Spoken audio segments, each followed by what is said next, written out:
Je vais essayer de sortir de ma zone de confort et de parler de quelqu'un dont je n'ai jamais parlé avant. Non, je déconne, je vais parler de Michel Oslo. Je vous ai déjà un petit peu parlé de Kirikou dans cette vidéo. Et celle-là. Et celle-là. Oui, d'accord, dans beaucoup, dans beaucoup. Mais là, on va vraiment s'y concentrer. Kirikou et la sorcière, c'est le premier long métrage d'animation fait par Michel Oslo. Autant dire que voilà, ça annonce les merveilles qu'il a fait derrière. Il est sorti en 2001, si je dis pas de conneries. Et alors, de quoi ça cause? De quoi ça cause exactement? L'histoire se déroule dans un village un petit peu paumé, en pleine savane, dans un endroit d'Afrique de l'Ouest. On n'a pas vraiment d'indication claire sur l'époque ou le lieu où ça se déroule exactement. Donc la vie de ce village est un petit peu compliquée car il y a une sorcière qui habite à côté et qui apparemment leur mène la vie dure. On dit qu'elle a mangé tous les hommes du village, on dit qu'elle a fait se tarir la source à côté du village, on dit qu'elle vole l'or des habitants. Bref, les villageois vivent un petit peu dans la grosse misère. Et un beau jour, dans ce village, naquit l'enfant, Kirikou, un tout petit bonhomme qui, une fois qu'il est né, il sait marcher, il sait courir, il sait penser, il sait parler, tout est normal, et ce Kirikou va tenter de résoudre les problèmes du village. Et surtout, pas de les résoudre en mode ah je vais tuer les méchants, mais non, non, de les résoudre en essayant de comprendre. Ok, donc il y a une sorcière. Pourquoi elle est méchante? Vous l'aurez un petit peu compris, on est sur un schéma classique de quête initiatique, avec un enfant qu'on suit depuis sa naissance jusqu'à l'âge adulte. C'est un chemin, voilà, c'est une quête initiatique, c'est-à-dire que le héros, son aventure va lui permettre de grandir, littéralement. Alors, avant de parler des personnages, parce qu'on va parler des personnages, parce que il y a vraiment des trucs super à dire, on va parler de l'ambiance, parce que Michel Hosto, voilà, c'est l'ambiance, c'est les graphismes. Et il n'y a qu'un seul mot pour décrire l'ambiance générale du film: Afrique. Afrique, Afrique, partout. Les décors, la musique, qui est très discrète hein, pourtant, mais rien que dans les instruments utilisés, dans les notes, on sent l'ambiance africaine, on sent la culture africaine. C'est un bonheur, c'est ultra dépaysant. Dans les coiffures des femmes, les coiffures des femmes, elles sont tellement différentes, c'est incroyablement beau. Dans ouais, les traditions, le fait de chanter, le fait de danser, le fait de tout, c'est incroyable. On voyage vraiment dans Kirikou. L'ambiance, c'est vraiment, ça change, ça change. Et c'est pour ça peut-être que c'est important de voir Michel Oslo quand on est petit. Parce que c'est bien peut-être quand on est petit d'être déjà ouvert à ce genre de culture. Ce genre de culture qu'on retrouve dans Azur et Asmar d'ailleurs.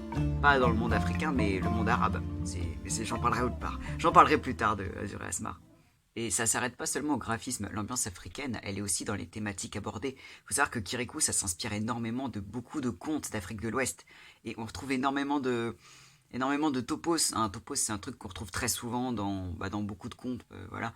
Par exemple, on a fatalement la sorcière, la sorcière méchante. On a des transformations, des enfants qui se transforment en adultes, des adultes qui se transforment en fétiches magiques. On a aussi le topos du vieux sage dans la montagne, qui est le dépositaire de toute la mémoire humaine. C'est des trucs. Encore une fois, ça donne un feeling particulier au film. Et d'ailleurs, petit bonus, la majorité des personnages sont doublés par des acteurs d'origine sénégalaise ou ivoirienne. Autant dire que l'accent est réel. L'accent n'est pas imité. Ils ne cherchent pas à avoir un accent qui serait cliché. Du coup, c'est vraiment l'accent. C'est vraiment beau. Et c'est quand même un détail important. Ils ont pris des acteurs de doubleurs qui font écho à cette culture. C'est quand même un point à souligner parce que ça se fait pas tout le temps. Alors, par quoi qu'on commence? On va commencer par Kirikou. On va commencer par le personnage de Kirikou. Alors, Kirikou qui se démarque beaucoup des autres villageois, tout d'abord par sa taille. Parce que, ouais, la particularité de Kirikou, c'est qu'il est petit. Pas petit comme un enfant, non, non, vraiment, genre il fait 20 cm de hauteur. Ce qui est un petit peu contraignant. En fait, sa petite taille, c'est pour mieux symboliser le fait qu'il est enfant, le fait qu'il est petit, le fait que ouais, les adultes ne le considèrent pas parce que ah mais tu t'es trop petit, tu comprends rien. Parce que ouais, Kirikou est mis en opposition avec la plupart des adultes du film. Parce que tous les adultes sont les adultes, c'est-à-dire ils ont des voilà, ils pensent tout savoir et dès qu'un enfant vient leur poser une question genre mais du coup pourquoi tu fais ça? Plutôt que de perdre la face et de dire ah je sais pas, non, tu peux pas comprendre, tu es trop petit. Mais c'est ça qui fait de Kirikou un très bon personnage. C'est pas un enfant, c'est pas un enfant immature entre guillemets. Kirikou est très intelligent, très indépendant. Il est peut-être petit, mais il court très très vite et surtout, il est intelligent, il est malin, il réfléchit pour faire quelque chose. Il réfléchit, il se dit qu'est-ce que je peux faire ah, si je faisais ça, peut-être que il réfléchit, c'est un bonheur de voir un personnage, ouais, intelligent, je vais souvent le répéter, mais voilà, Kirikou, il est philosophe, il est très réfléchi, il est pas du tout enfantin en fait, c'est assez étrange. Enfin, un petit peu, mais quand même, c'est super de voir un enfant qui est aussi badass, quoi, qui est aussi badass. Vous avez compris le topo. Sous couvert de la menace de Caraba la sorcière, Kirikou va un peu découvrir le village, va découvrir les différents problèmes, voilà, la source qui a disparu apparemment, l'eau, voilà, la menace des fétiches magiques, on ne sait pas trop qui ils sont au début. Et au fil de ces péripéties, bah, il s'interroge sur Caraba la sorcière. Mais qui est cette Caraba? Et surtout, pourquoi est-elle méchante? Parce que il pose cette question très très souvent à tous les adultes. Mais pourquoi Caraba est méchante? Et personne ne lui répond. Personne ne dit ah bah, c'est parce que voilà, c'est comme ça. Puis tu comprends pas. Puis t'es trop petit. Mature, mature. Ah, même dans Kirikou. Sais-tu pourquoi Caraba, la sorcière, est méchante? Bien sûr, je le sais tout. Pourquoi alors? Parce que c'est une sorcière. Alors, pourquoi est-ce une sorcière? Oh, tu m'ennuies. Tu es trop petit. Je vais parler du personnage de Caraba.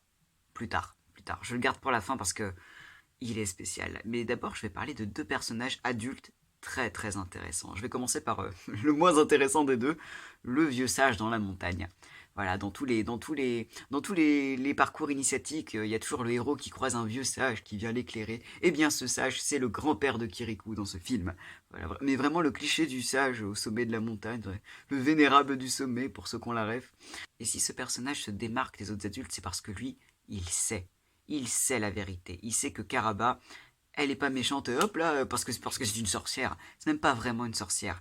Je vais vous expliquer ensuite Caraba, hein, je vous ai dit, mais il sait ce qui s'est passé, il connaît la vérité. Et quand tu connais la vérité, bah t'es plus enclin à comprendre. Il déteste pas Caraba, il a de la pitié pour elle. Et il explique à Kirikou que en fait, le fait de ne pas savoir, c'est ça qui rend les villageois un peu bêtes. C'est quand tu sais pas, bah t'es plus enclin à avoir peur. Quand tu comprends pas, tu dis c'est une sorcière, bah c'est une sorcière, bah tu réfléchis pas plus que ça. Le savoir, c'est une arme, et la compréhension de l'autre, c'est une arme. Il lui apprend l'empathie, en fait. Il lui apprend l'empathie que les villageois n'ont pas envers Caraba. Bon, après, pour être honnête, c'est un peu normal qu'ils aient pas d'empathie, elle est censée avoir bouffé leur mari. Bon, on comprend qu'ils ne l'apportent pas dans leur cœur.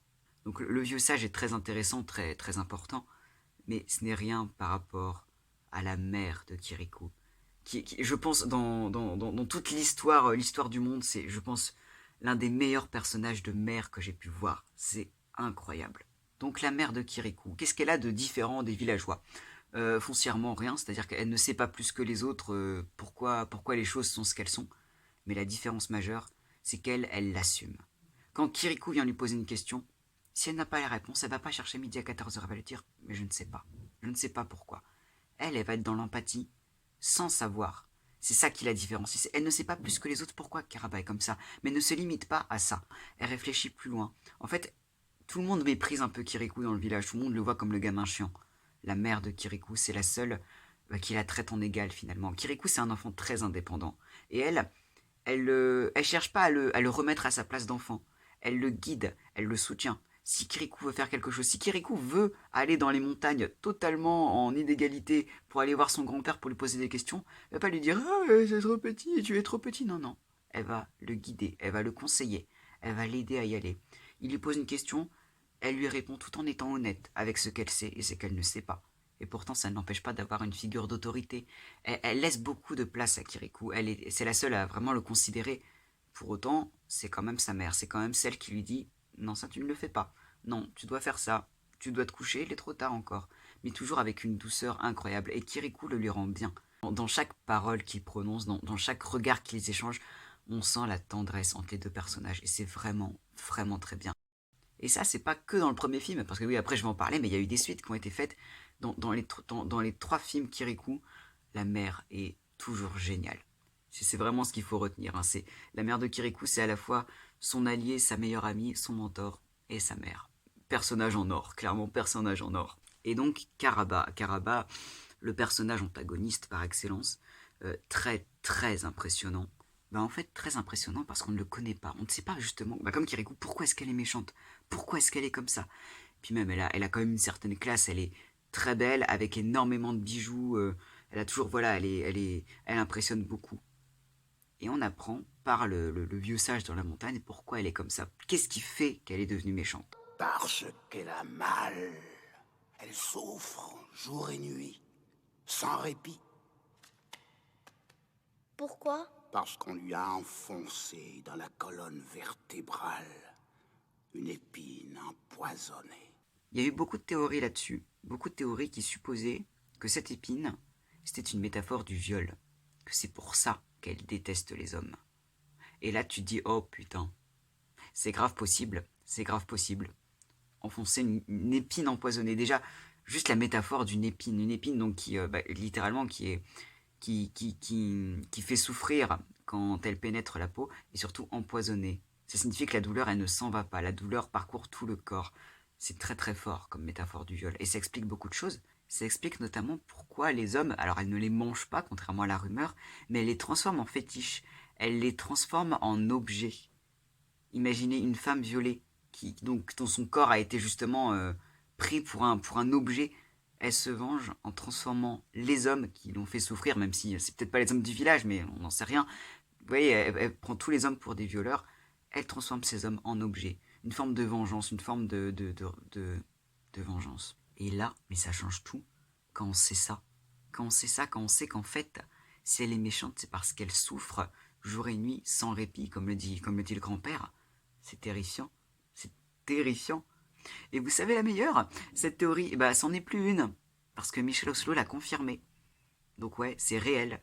Karaba, c'est, voilà, l'épine, c'est véritablement une métaphore du viol. Ouais, mais Michel Oslo, ça a beau être des films tout public, j'en ai déjà parlé dans Les Contes de la Nuit, ça a beau être des films tout public, il va pas éviter le drame, il va pas éviter les sujets graves. Même sans aller jusqu'au viol, hein, parce que c'est vraiment... tu comprends pas ça quand t'es enfant. Mais même en dehors du côté l'épine, tout ça, il y a des moments extrêmement forts en émotion. Je pense à ce moment-là, si vous l'avez pas vu, voyez-le. Il est en entier sur YouTube, vous n'avez aucune excuse, mais ce moment-là, magistralement fait, et ça prend vraiment à la gorge.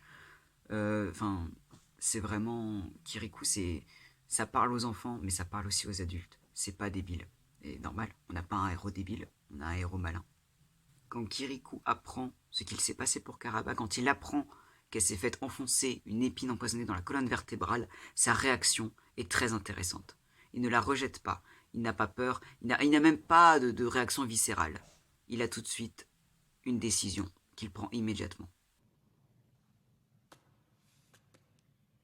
J'arracherai l'épine du dos de Karaba la sorcière, ou je mourrai. Bon, c'est pas vraiment du spoil parce que vous vous en doutez, effectivement, Kirikou, par une petite stratégie, finit par retirer l'épine du corps de Karaba. Je ne vous montre pas ce passage parce que si vous ne l'avez pas vu, je ne veux pas vous spoiler, mais c'est clairement le moment il y a même pas d'émotion pour dire comment c'est. À la fois très violent et très très beau. Regardez-le, regardez Kirikou, vraiment, regardez Kirikou. Alors dans la métaphore du viol, c'est très intéressant que ce soit Kirikou qui retire l'épine de Karaba.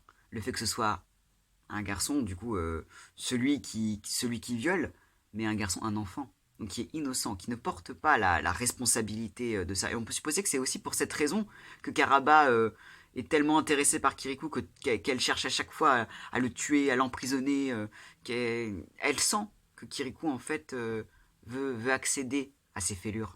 Elle le sent et elle s'en protège.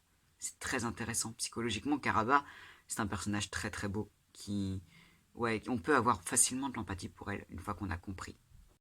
Je vous passe les détails hein, parce que bon, regardez le film, hein, vous verrez bien. Karaba redevient gentille et l'amour qu'elle porte à Kirikou et réciproquement se concrétise et ça a pour effet de faire vieillir Kirikou parce que c'est un conte donc on s'en fout du fantastique ou pas. Dans un très très beau plan d'ailleurs qu'on passe d'un plan en plongée à un plan en contre-plongée dans le même plan ironiquement. Kirikou a l'air immense, il a l'air incroyablement grand, c'est génial comme effet, c'est con mais c'est un plan qui marche tout simplement. Et ça c'est du bon travail, merci Michel Oslo. Tu vois, tu n'as pas perdu tous tes pouvoirs.